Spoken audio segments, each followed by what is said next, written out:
आपके पुत्र की नहीं, आपके पुत्र को ब्रह्मर्षि विश्वामित्र की आवश्यकता है।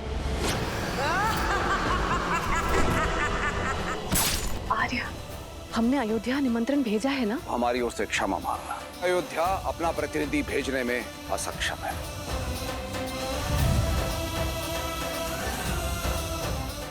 गौतम ऋषि के आश्रम में कोई आया है। कौन आया है? राम। राम।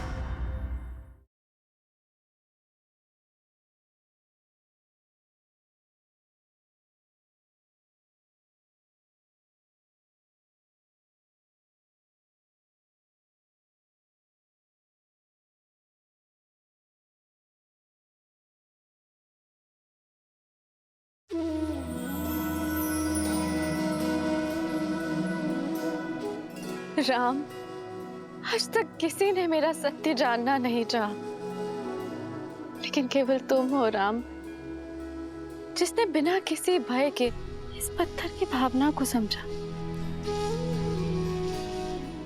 तो सुनाइए वो सत्य मां जो बरसों से इस प्रतिमा के पीछे छुपा है।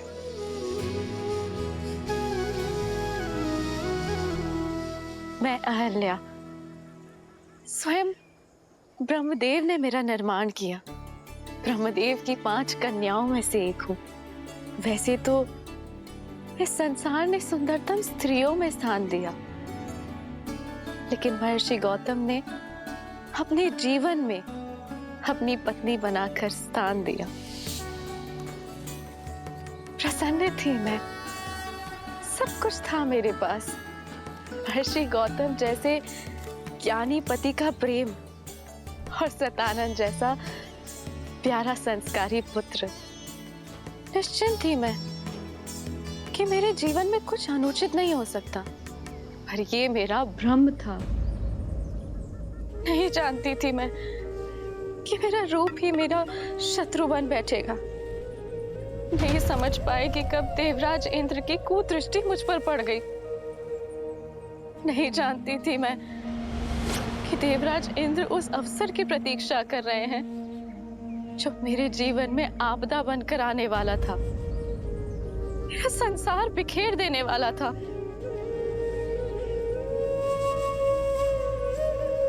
अग्नि मेरे पुरोहित यज्ञस्य देवनृत्य। अहिल्या, जी जी महाराज। मैं संध्या स्नान के लिए जा रहा हूँ। जी, आपके लौट के आने तक संध्या पूजन की सारी सामग्री सज रहेगी। आओ शिष्यों।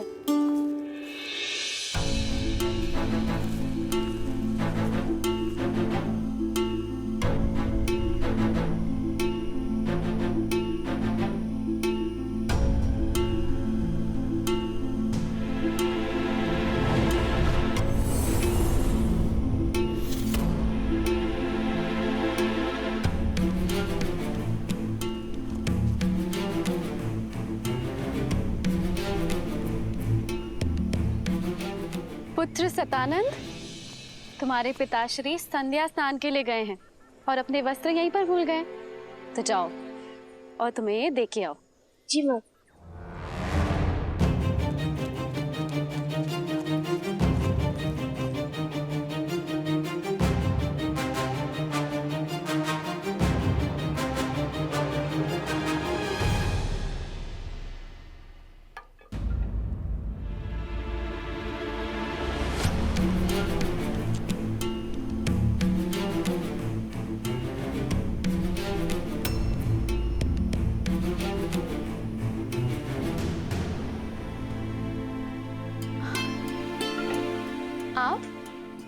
आपको स्मरण हो गया कि आप संध्या स्नान के लिए गए किंतु अपने वस्त्र ही भूल गए थे।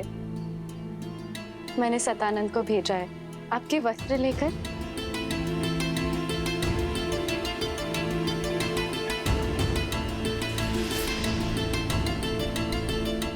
इसीलिए हम अपना वस्त्र छोड़कर गए थे कि तुम सतानंद को बाहर भेजो और हम दोनों को एकांत में कुछ समय मिल सके। अहिल्या,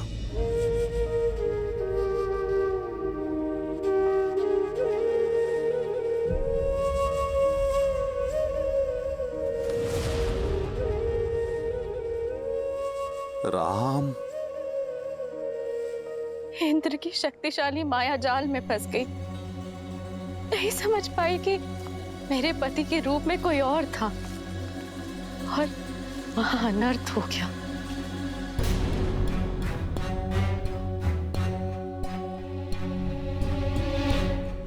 कौन हो तुम?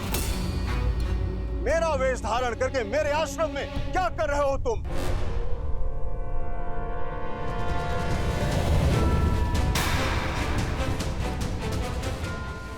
इंद्र, देवता होते हैं मनुष्य और ऋषियों की रक्षा के लिए, परंतु तुम एक ऋषि पत्नी के साथ, ना ही तुम देवराज होने के योग्य हो, ना ही यज्ञ की आहुति प्राप्त करने के योग्य। नहीं ऋषिवर, ऋषिवर मुझे क्षमा कर दीजिए, मुझसे बहुत बड़ी भूल हुई है ऋषिवर। तुम्हारे पाप के कारण जीवन के प्रत्येक क्षण में तुम्हें शाप भोगने के योग्य हो तुम।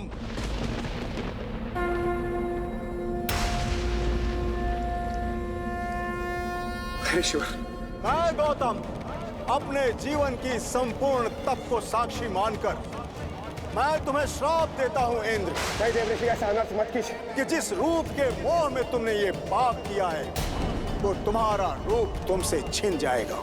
तुमने इंद्रत्व का अपमान किया है भोगी, तुम आजन्म रोगी रहोगे। देव ऋषि, तुम्हारे संपूर्ण शरीर पर सहस्त्रों घाव हो जाएंगे। तुम अपना पुरुषत्व खो दोगे इंद्र। असुर तुमसे युद्ध में विजयी होंगे। तथास्तु।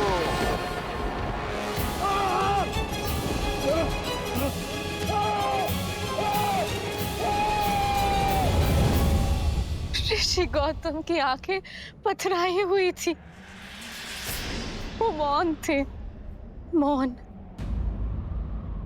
जो मेरे जीवन में महाचक्रवात लाने वाला था। क्या अपराध था मेरा ये कि मैं एक सती होके अपना सत्य सिद्ध नहीं कर पाई, या ये कि मैं एक दुष्ट के मन की मलिनता को समझ नहीं पाई।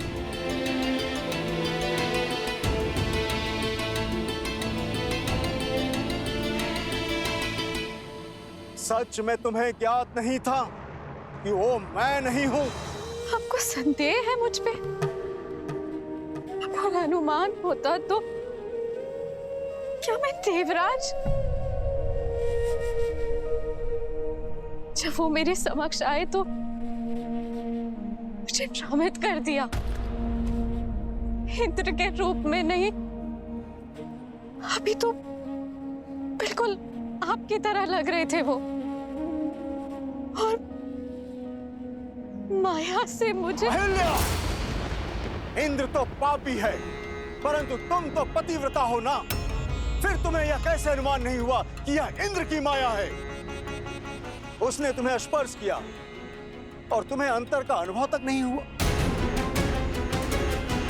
मानने को मैं सच नहीं कि कोई स्त्री किसी के निकट रहने के पश्चात भी यह अनुभव न कर सके कि वो उसका पति नहीं है। सत्य बोलो अहिल्या, एक ऋषि पत्नी होने के पश्चात भी ऐसा तुच्छ व्यवहार। चरित्रहीन हो तुम।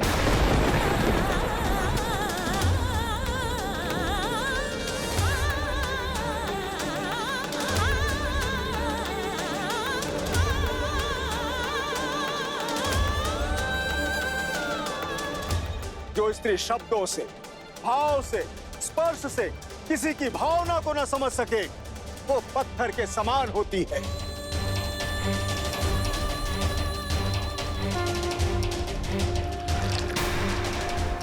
मैं तुम्हें श्राप देता हूं कि इसी क्षण तुम पत्थर की प्रतिमा में बदल जाओ, सदा सदा के लिए। तथास्तु।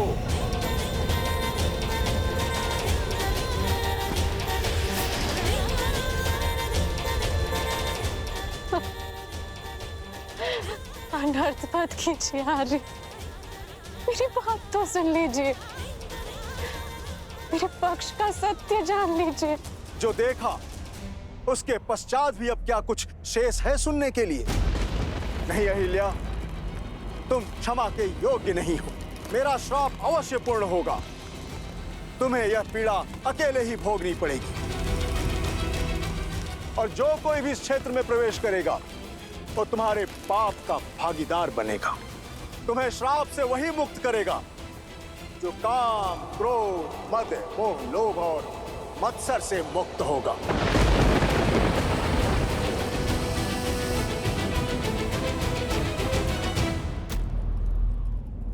माता,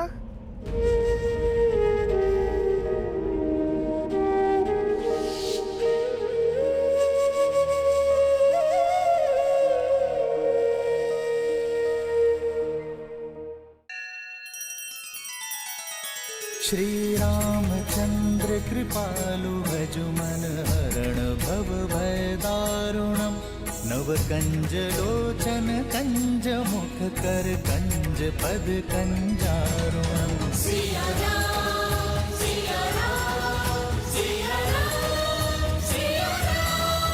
आदर्श और मर्यादा की है ये कथा महापावनम। काट मद श्री से मिला दे श्रीमद् रामायणम। श्रीमद् रामायणम।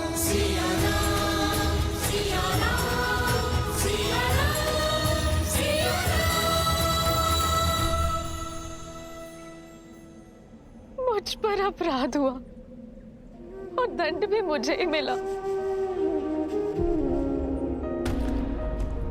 मेरा पक्ष सुने बिना मेरा न्याय किया गया। तब से मैं प्रतीक्षा में हूं कि कोई आए और मेरी पीड़ा सुने। और अब तुम आए हो राम। इनकी बात पर विश्वास नहीं किया जा सकता। महर्षि गौतम जैसे महान ऋषि क्या ऐसे श्राप दे देंगे?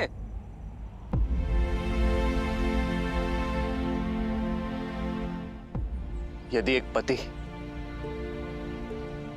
अपनी पत्नी के आंसुओं में छुपा सत्य न देख सके तो क्या वो पाप नहीं? एक संबंध में सबसे बड़ा पाप होता है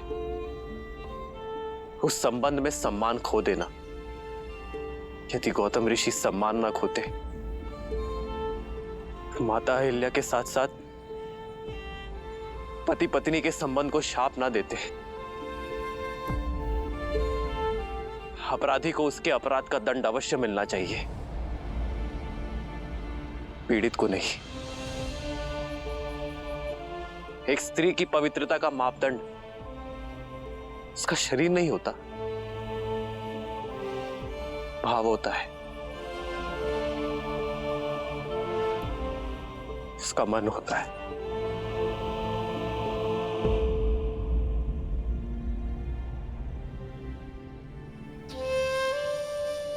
मैं लज्जित हूं मां कि आपके पति ने आपकी पीड़ा नहीं समझी, किंतु ये पुत्र समझता है। आप निष्पाप है मां, आपको दिया गया शाप अनुचित था।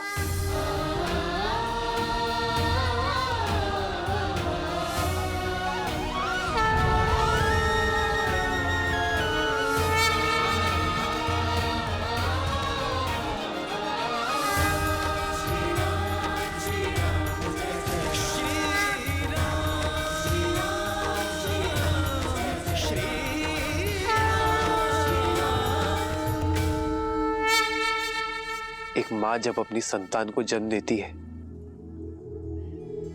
तो कुछ देर के लिए मूर्छित हो जाती है, पथरा जाती है। संतान का रुदन, उसके आंसू, उसके पांव का प्रहार उसे जगाता है मां, संसार में फिर से लाता है। ऐसा ही आपका पुत्र आपको जगाने आया है मां। जाग जाइए मां, लौट आइए।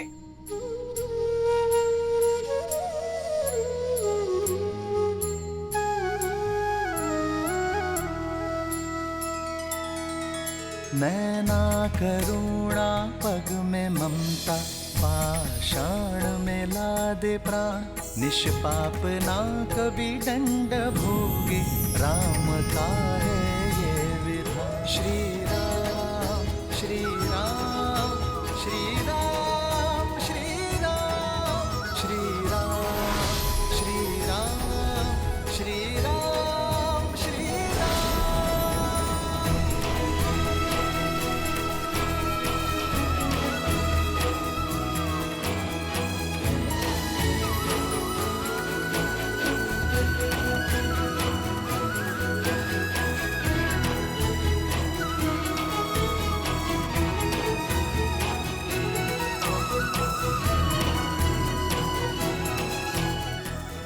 माता,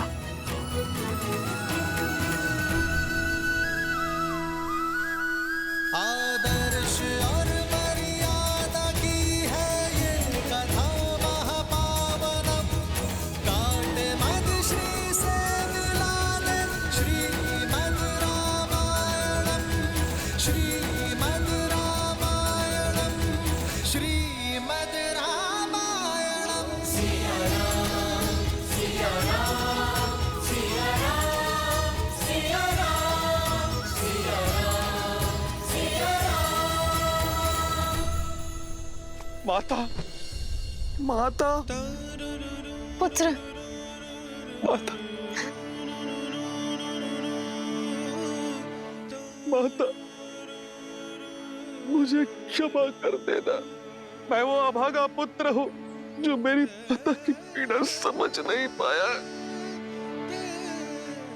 मेरा समस्त जीवन आत्मग्लानि में व्यतीत हो गया। माता,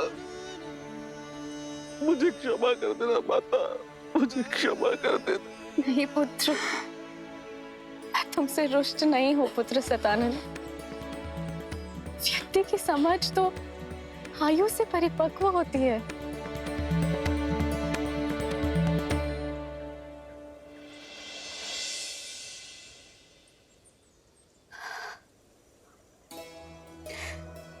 मेरे जाने का समय हो गया है राम, और जीवन का उद्देश्य भी, जो कदाचित तुम्हारी यात्रा में आकर संसार को संबंधों की सीख देना था। आज तुम्हारे सत्य ने मुझे मोक्ष दिलाया है। जैसे मैं केवल राम का नाम लेकर इस संसार से जा रही हूँ, उसी प्रकार सभी सिर्फ तुम्हारा नाम लेकर ही साथ जाएंगे। राम नाम सत्य है। जीवन में हानि लाभ, शाप वरदान, पवित्र अपवित्र कोई महत्व नहीं रखता। महत्व है तो मात्र एक सत्य का। और यही सोच मनुष्य को जीवन और मरण के चक्र से मुक्ति दिलवाएगी, मोक्ष दिलवाएगी। राम नाम सत्य है। राम नाम सत्य है। राम नाम सत्य है। राम नाम सत्य है। राम नाम सत्य है। जय जय राम श्री राम।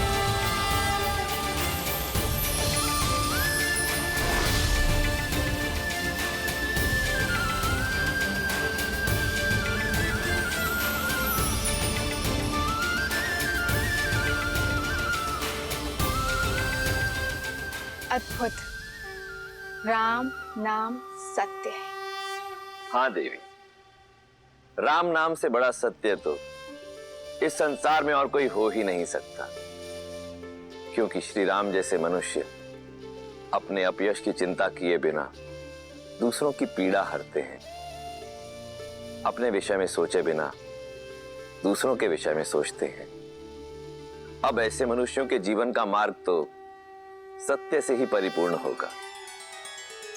वहीं दूसरी ओर रावण जैसे लोगों के लिए उनके व्यक्तिगत लाभ, उनके अभिमान, उनके यश से बढ़कर और कुछ नहीं होता। और यही कारण था कि रावण सीता के स्वयंवर में जाने के लिए सज्ज हुआ।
अपने स्वामी को विदा दो मंदोदरी।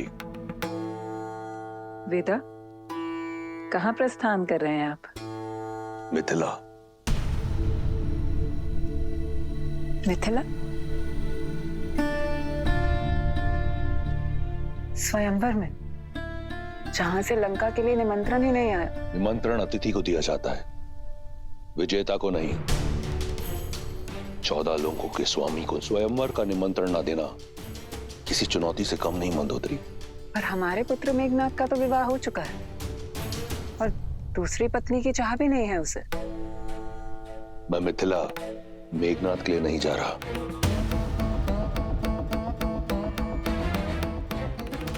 तो फिर तो ये चुनौती सम्मान का नहीं, उपहास का कारण बनेगी रक्षराज। आपकी आयु तो जनक से भी अधिक है। निसंदेह, परंतु ना मैं जनक हूं और ना सीता का पिता, और आयु उन्हीं की बढ़ती है जो स्वयं को वृद्ध माने। इतने वर्षों पश्चात मेरा प्रेम, मेरी सेवा आपके लिए कम पड़ गई। मंदोदरी, तुम मेरे लिए वो अमूल्य रत्न हो जिसका तेज, जिसकी चमक कभी मंद नहीं होगी। तुम सदैव मेरी पटरानी रहोगी। फिर जनक पुत्री क्यों? मैं मिथिला केवल जानकी के लिए नहीं, महान शिव धनुष पिनाक के लिए जा रहा हूं। उसका वहां मिथिला में रहना चुभता है मुझे। जब महादेव का परम भक्त यहां लंका में है, तो उनका पावन धनुष वहां मिथिला में क्यों? मैं उसे यहां लेकर आऊंगा, अपनी भक्ति के प्रसाद के रूप में। और यदि जानकी मेरी वीरता का पुरस्कार बनकर यहां आती है, तो इसमें क्या बुराई है? जो आप करने जा रहे हैं वो अनुचित है लंकेश।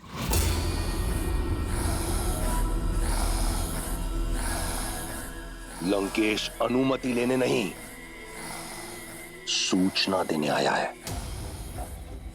दशानन की नई रानी के स्वागत की तैयारी करो।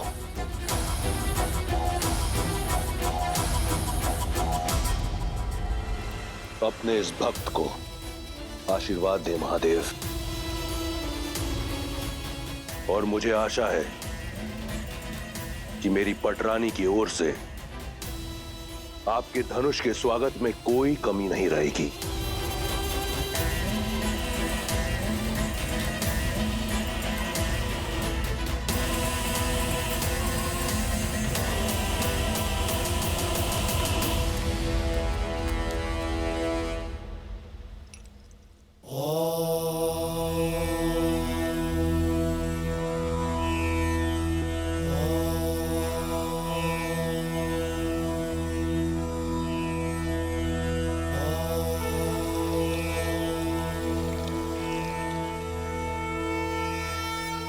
गुरु सदानंद के मन की व्यथा शांत करना महादेव।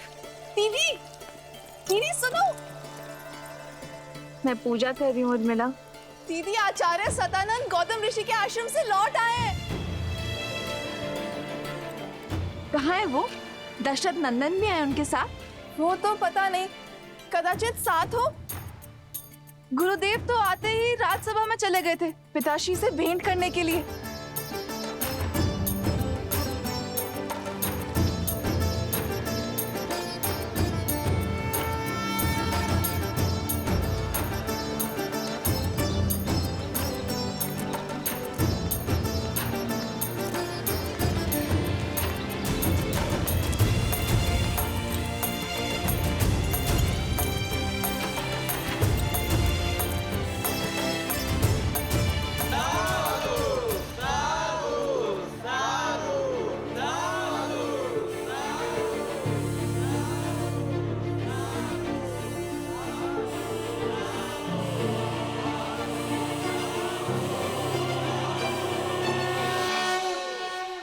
ना सिद्धि थी, ना मंत्र, बस आंखों में अश्रु और वचनों में करुणा। राजन, उसका बखान मैं अपने शब्दों में नहीं कर पाऊंगा। अपने स्पर्श से मेरी माता को श्राप मुक्त कर दिया और मुझे बिना स्पर्श के इस अभिशाप से कि मैं एक चरित्रहीन का पुत्र हूं, आज मैं आपके समक्ष गर्व के साथ यह कह सकता हूं कि मैं अहिल्या पुत्र सतानंद हूं। मेरी मां कलंकिनी नहीं है, मेरी मां पवित्रा है, पवित्रा।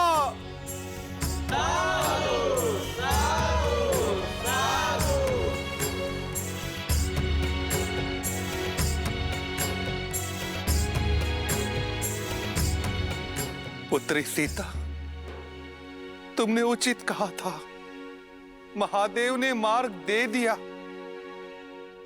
अब तुम्हारे इस गुरु को शांति की खोज के लिए कहीं और जाने की कोई आवश्यकता नहीं।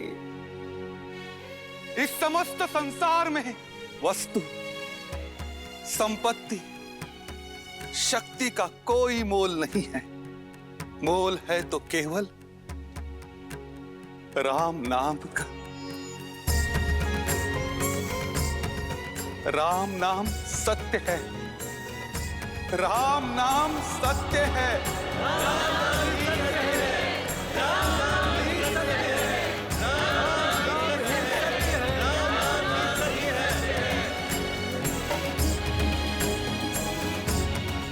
गुरुवर, ऐसे धीर के तो हम भी दर्शन करना चाहेंगे। ऋषि विश्वामित्र मिथिला के इतने निकट है, तो आप उन्हें न्योता दे दे ताकि हम उनकी सेवा कर पाते, और सेवा के साथ साथ हमें दशरथ नंदन के भी दर्शन हो जाते।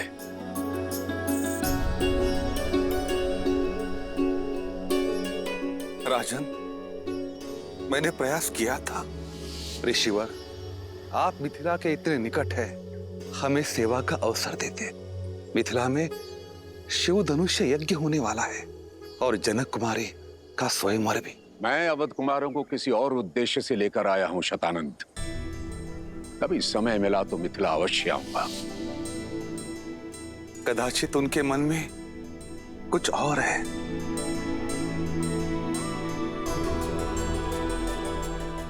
जैसी महादेव की नियति। यदि महादेव चाहेंगे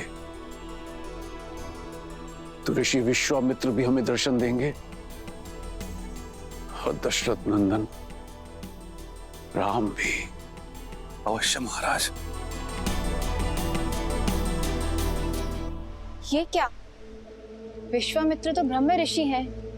वे जानते हैं कि सीता केवल राम की ही होनी है। फिर विश्वामित्र ने मिथिला जाना अस्वीकार क्यों कर दिया? कदाचित इसलिए क्योंकि वो ब्रह्म ऋषि हैं।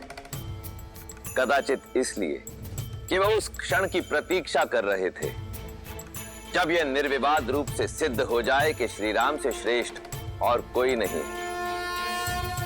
कदाचित इसलिए भी क्योंकि अभी किसी और के मिथिला पहुंचने का समय हुआ है।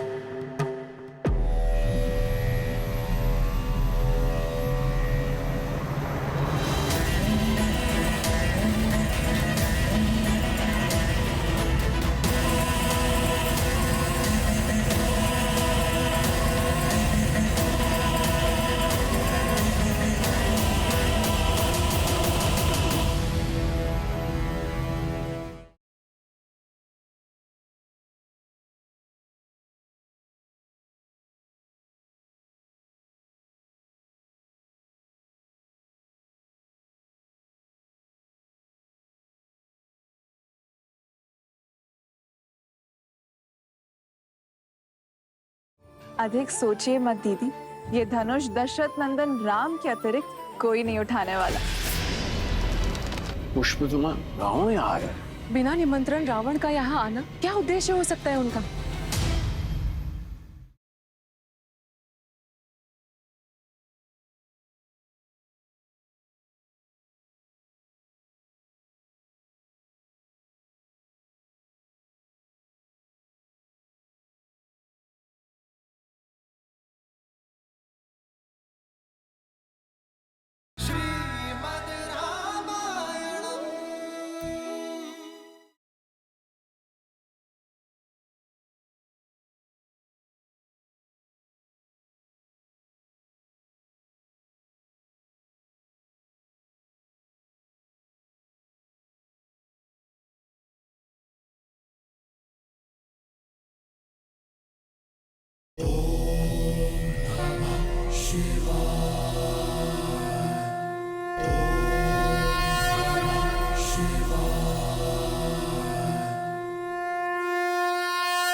मिथिलावासियों, महापावन शिव धनुष को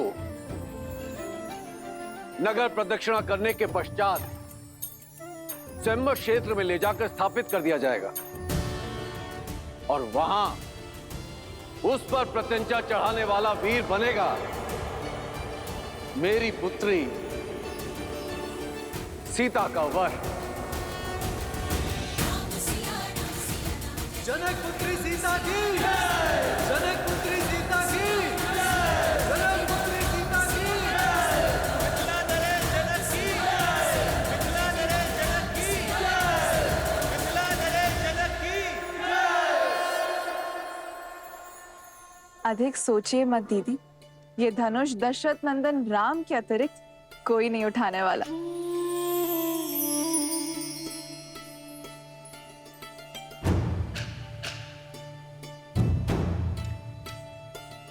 अनुष्ठान प्रारंभ करो।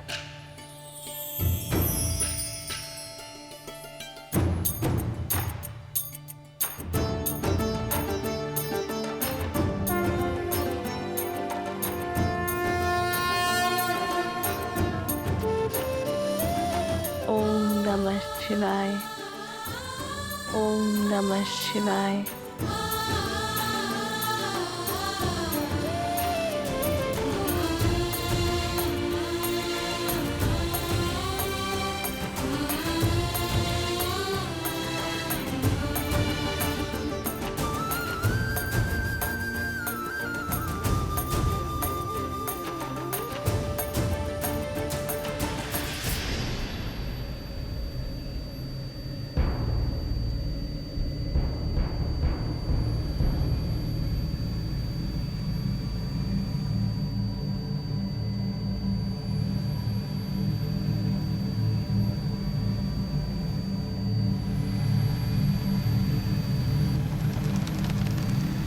पुष्प विमान अर्थात रावण यहाँ आया।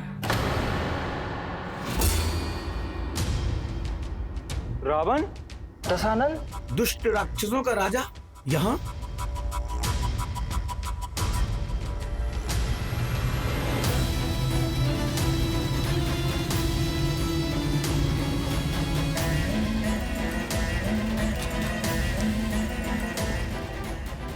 महादेव का पिनाक तो यहाँ है, अर्थात स्वयंवर आरंभ होने में समय है। पुष्पाक,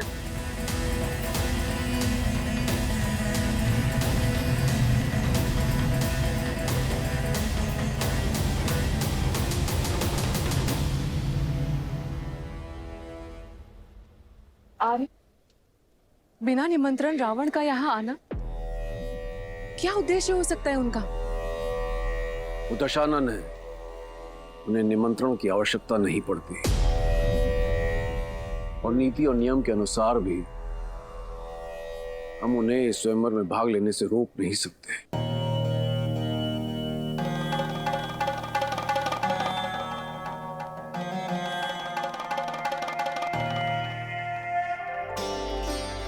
मुझे पूरा विश्वास है आप मेरे लिए जो भी करेंगे शुभ ही होगा।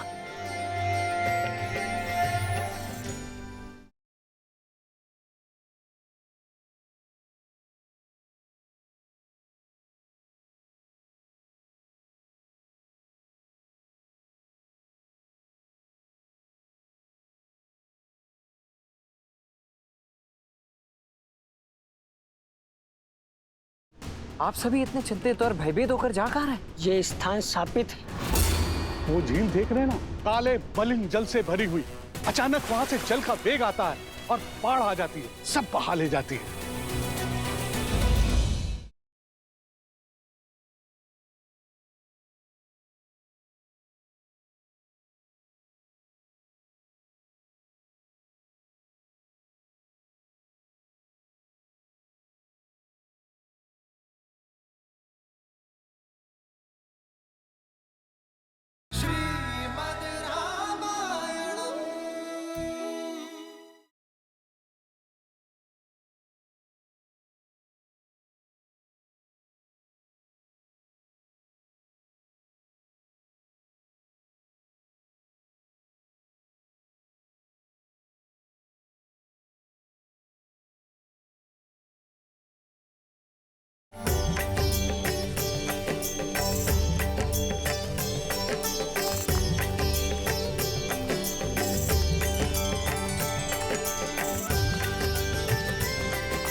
आज भूख प्यास और थकान नहीं हुई लक्ष्मण? गुरु और कहा ले जा रहे इसकी शंका तो नहीं है तुम्हें? आज मैं शंकित नहीं हूं भाई, अभी तो दृढ़ता से तत्पर, क्योंकि मैं जान चुका हूं कि गुरुदेव हमें जहां भी ले जा रहे होंगे किसी कारण से ही ले जा रहे होंगे।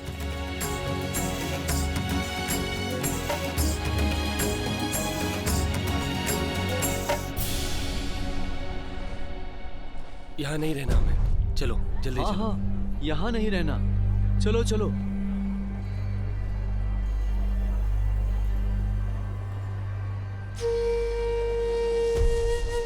भैया सुनिए, आप सभी इतने चिंतित और भयभीत होकर जा कहाँ रहे? मत पूछो, बस यहाँ नहीं रहना हमें, जाने दो हमें, नरक है ये स्थान। परंतु मित्र, इतने सुंदर स्थान में समस्या क्या है? ये स्थान शापित है, हमें हमारे भाग्य पर छोड़ दो युवक।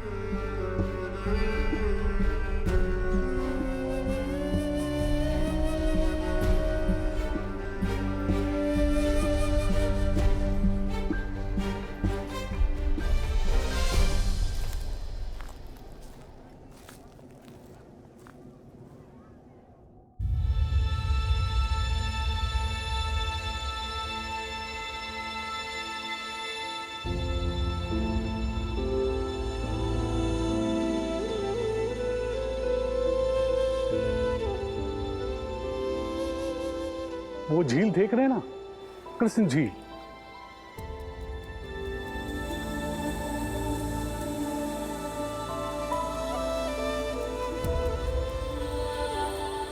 अचानक वहां से जल का वेग आता है और बाढ़ आ जाती है। कुछ ही पलों में हमारे खेत घर सब बहा ले जाती है। अब तक जैसे तैसे हमने पुरखों की जमीन खेत को बचाकर रखा, पर अब साहस टूट चुका है।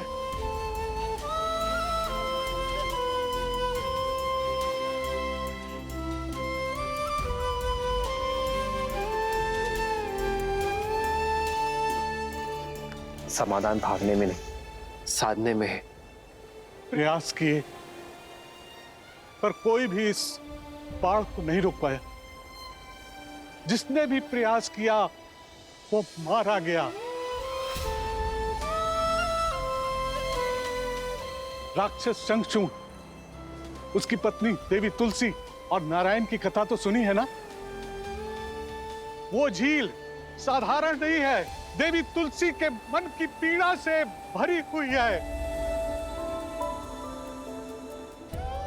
नारायण ने शंखचूड़ के छल से प्राण ले लिए और देवी तुलसी ने उसी पीड़ा में उन्हें शालिग्राम बनने का शाप दे दिया।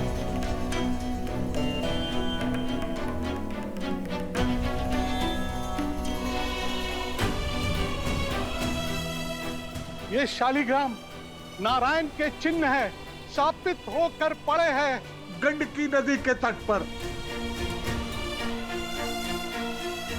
जहां ईश्वर ही शापित हो, वहां मनुष्य के प्रयास से क्या होगा?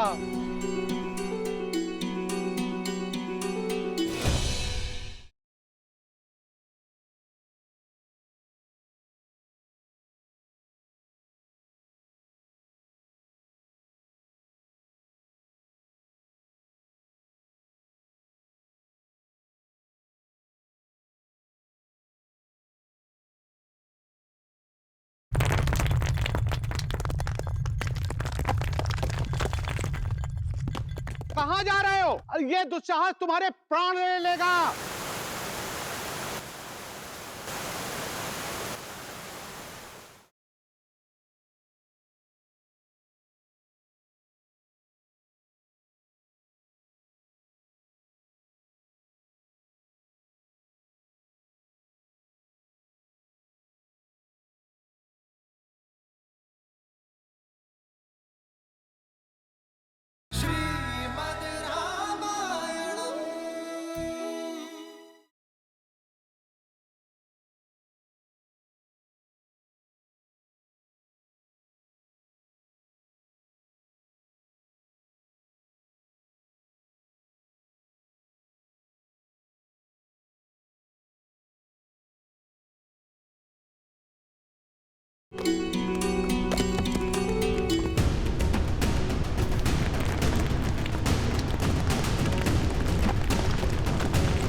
भागो भागो, सब लोग वहां से भागो, शीघ्र ऊंचे स्थान पर जाओ। आओ चलो, इधर आओ, इधर आओ, निकलो।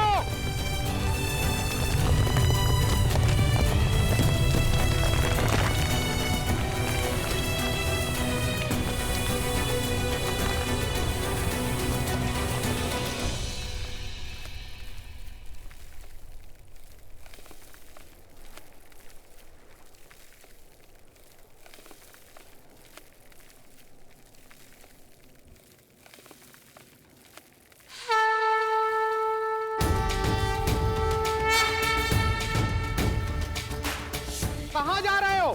ये दुस्साहस तुम्हारे प्राण ले लेगा। आप तो बड़े हैं, ज्ञानी लगते हैं, रोकिए इन्हें, इनसे कहिए कि अपना मार्ग बदल लें। जिन्हें संसार बदलना होता है वे अपना मार्ग नहीं बदलते।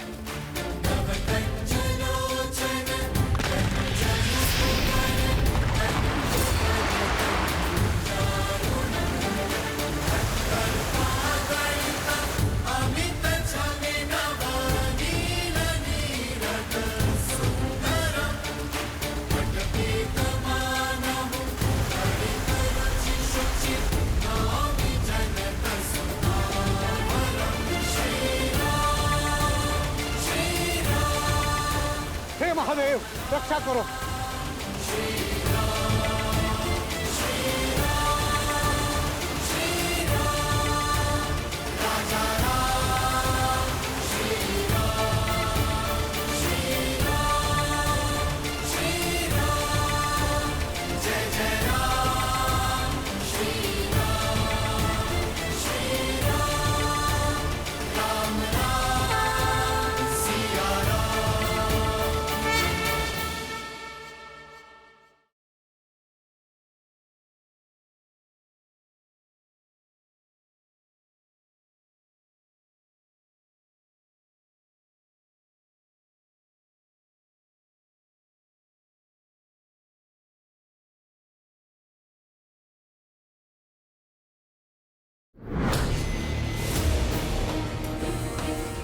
इस संसार में महादेव के परम भक्त के अतिरिक्त उनका ये धनुष उठाने का अधिकार किसी को नहीं।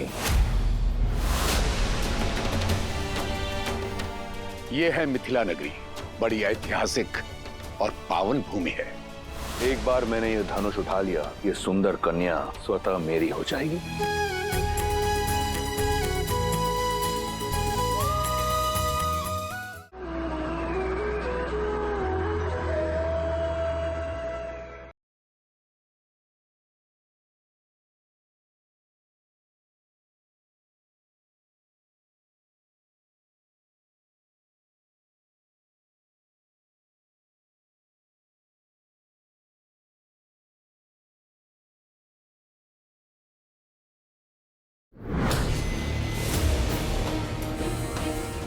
इस संसार में महादेव के परम भक्त के अतिरिक्त उनका ये धनुष उठाने का अधिकार किसी को नहीं।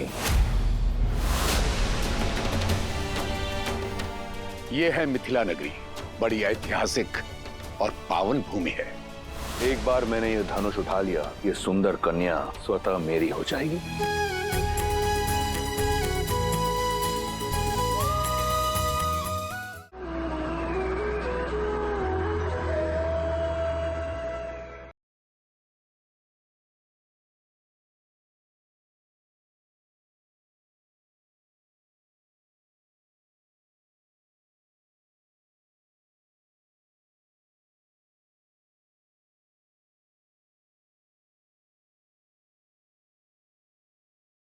ब्रह्मर्षि विश्वामित्र को आपके पुत्र की नहीं, आपके पुत्र को ब्रह्मर्षि विश्वामित्र की आवश्यकता है। आर्य, हमने अयोध्या निमंत्रण भेजा है ना? हमारी ओर से क्षमा मांगना। अयोध्या अपना प्रतिनिधि भेजने में असक्षम है।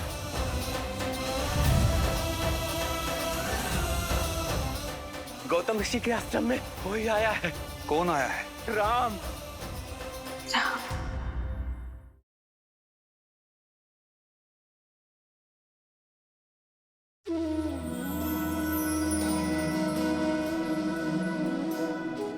राम, आज तक किसी ने मेरा सत्य जानना नहीं चाहा।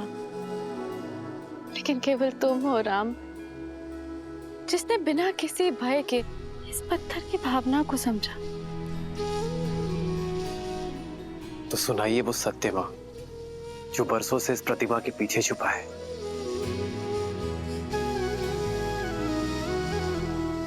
मैं अहल्या, स्वयं ब्रह्मदेव ने मेरा निर्माण किया। ब्रह्मदेव की 5 कन्याओं में से एक हूं। वैसे तो इस संसार ने सुंदरतम स्त्रियों में स्थान दिया, लेकिन महर्षि गौतम ने अपने जीवन में अपनी पत्नी बनाकर स्थान दिया। प्रसन्न थी मैं, सब कुछ था मेरे पास। महर्षि गौतम जैसे ज्ञानी पति का प्रेम और सतानंद जैसा प्यारा संस्कारी पुत्र। निश्चिंत थी मैं कि मेरे जीवन में कुछ अनुचित नहीं हो सकता, पर ये मेरा भ्रम था। नहीं जानती थी मैं कि मेरा रूप ही मेरा शत्रु बन बैठेगा।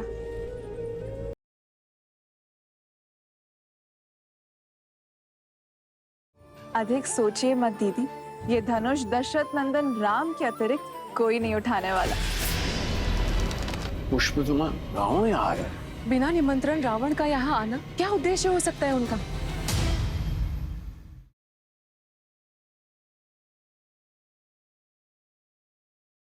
आप सभी इतने चिंतित और भयभीत होकर जा कहाँ रहे? ये स्थान शापित है। वो झील देख रहे हैं ना, काले मलिन जल से भरी हुई। अचानक वहां से जल का वेग आता है और बाढ़ आ जाती है, सब बहा ले जाती है।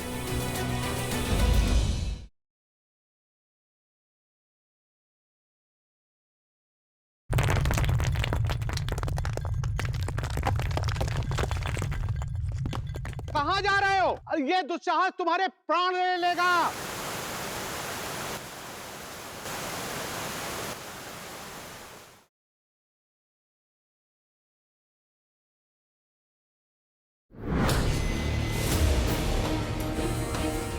इस संसार में महादेव के परम भक्त के अतिरिक्त उनका ये धनुष उठाने का अधिकार किसी को नहीं। ये है मिथिला नगरी, बड़ी ऐतिहासिक और पावन भूमि है।